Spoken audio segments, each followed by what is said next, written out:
देखो यार, अगर तुम लोग डार्बी एलन के फैन हो तो ये वीडियो तुम्हारे लिए होने वाली है, क्योंकि गाइस डार्बी एलन के माउंट एवरेस्ट पर जाने से पहले डार्बी एलन को इंजरी हो चुकी है। डब्ल्यूडब्ल्यूई के रेसलर्स के ब्लड स्पोर्ट पर रेसल करने को लेकर ब्लड स्पोर्ट ने काफी बड़ी अनाउंसमेंट कर दी है। मर्सिडीज मोन के एईडब्ल्यू को ज्वाइन करने के बाद मोन यहां पर एईडब्ल्यू की ब्रांड एम्बेसडर बन चुकी है। क्रिस जेरिको के यंग रेसलर्स को एलिवेट करने को लेकर जेरिको का काफी बड़ा स्टेटमेंट आ रहा है। एईडब्ल्यू के नेक्स्ट वीक कोलिजन शो को एईडब्ल्यू कंपनी ने कैंसिल कर दिया है। एईडब्ल्यू के 3 आवर लाइव डायनामाइट शो को लेकर बैक स्टेज से बहुत बड़ी अपडेट आ रही है। तो गाइस चलिए बिना किसी देरी के शुरू करते हैं इस वीडियो को। और गाइस सबसे पहले बात करेंगे डब्ल्यूडब्ल्यूई और ब्लड स्पोर्ट की। वेल गाइस ये बात तो हम सभी लोगों को मालूम है, डब्ल्यूडब्ल्यूई के अंदर जो भी रेसलर काम करते गए वो यहाँ पर डब्ल्यूडब्ल्यूई के लिए सिर्फ यहाँ पर एक्सक्लूसिव काम करते गए। और एक बार जब कोई रेसलर डब्ल्यूडब्ल्यूई को ज्वाइन करता है तो उसे यहाँ पर डब्ल्यूडब्ल्यूई के बाहर किसी भी कंपनी को काम करने के लिए अलाउ नहीं किया जाता है।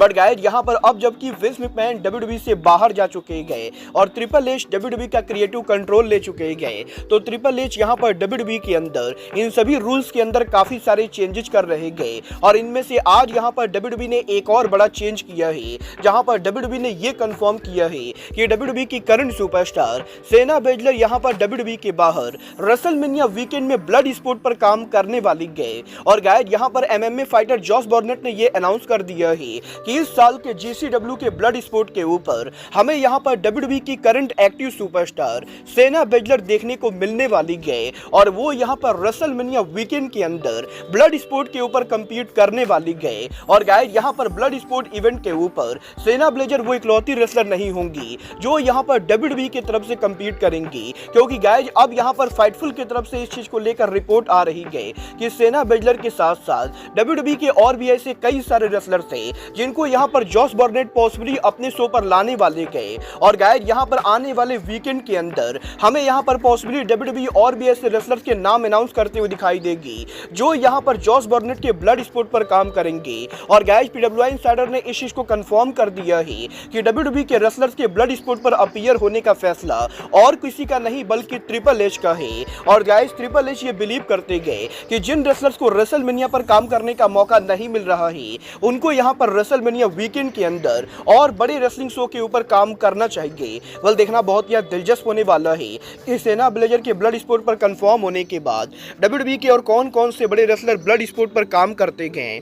बट गाइस चलिए फिलहाल आगे बढ़ते और बात करते हैं एईडब्ल्यू के न्यूएस्ट साइनिंग मर्सिडीज मोन की। वेल बात करें अगर यहाँ पर मर्सिडीज मोन की तो गाइस टीडी गार्डन अरीना में एईडब्ल्यू के बिग बिजनेस के ऊपर मर्सिडीज मोन के एईडब्ल्यू पर डेब्यू करने के बाद कल यहाँ पर टीडी गार्डन अरीना के अंदर जब यहाँ पर एनबीए के गेम्स हो रहे थे तो गाइस यहाँ पर मर्सिडीज मोन एक बार फिर से टीडी गार्डन अरीना में अपीयर हुई। और गाइस यहाँ पर एनबीए के गेम्स के ऊपर कमेंटेटर्स को ये चीज मेंशन किया जाता है कि मर्सिडीज मोन एईडब्ल्यू कंपनी को ज्वाइन कर चुकी है और वो यहाँ पर एईडब्ल्यू के अपकमिंग डायनामाइट शो पर अपीयर होने वाली है। और बेसिकली एईडब्ल्यू के बिग बिजनेस के ऊपर मोन के एईडब्ल्यू कंपनी को ज्वाइन करने के बाद वो यहाँ पर ऑलरेडी एईडब्ल्यू कंपनी को प्रमोट करना शुरू कर चुकी है। और वो यहाँ पर एनबीए के गेम्स पर अपीयर होके एईडब्ल्यू के अपकमिंग डायनामाइट शो को प्रमोट कर रही है, जो कि मेरे हिसाब से काफी अच्छी बात है। बट गाइस जहां तक बात रही मोन की तो गाइस यही एईडब्ल्यू पर मर्सिडीज मोन के डेब्यू रिएक्शन को लेकर मोन की तरफ से काफी बड़ा स्टेटमेंट आ रहा है,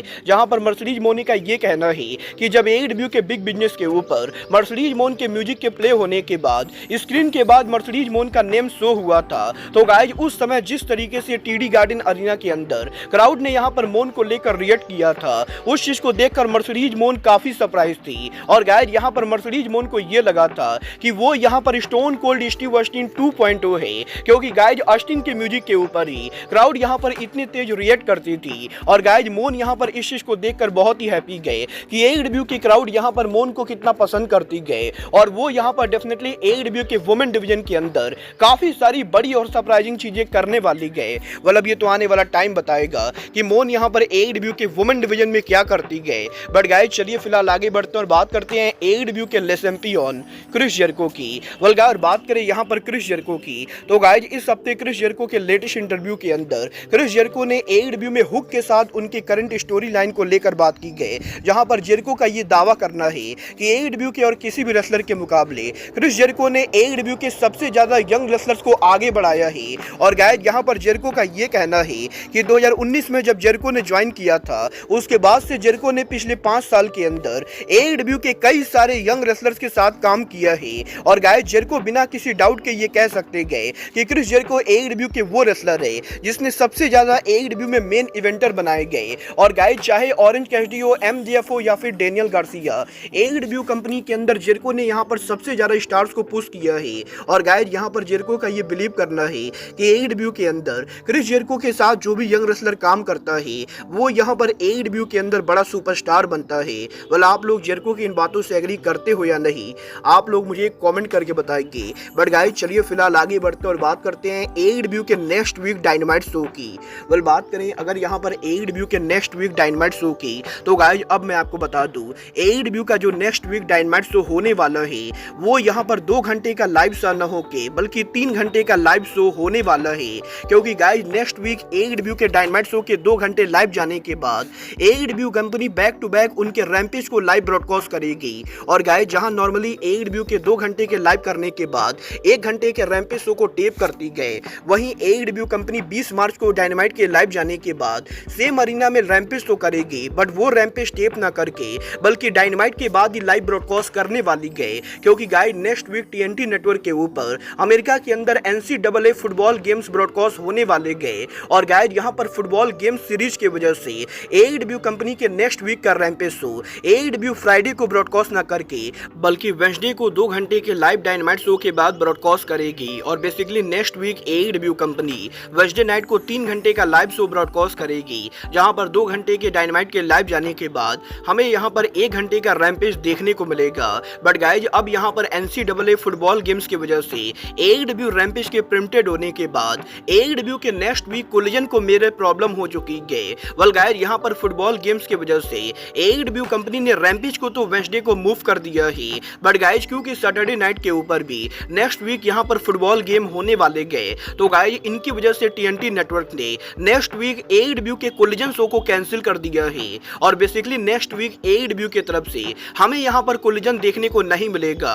और गाइस यहां पर करीबन 3 हफ्ते पहले एडब्ल्यू कोलिजन के कैंसिल होने के बाद अब नेक्स्ट वीक का एडब्ल्यू का कोलिजन शो भी फुटबॉल गेम्स की वजह से कैंसिल कर दिया गया है।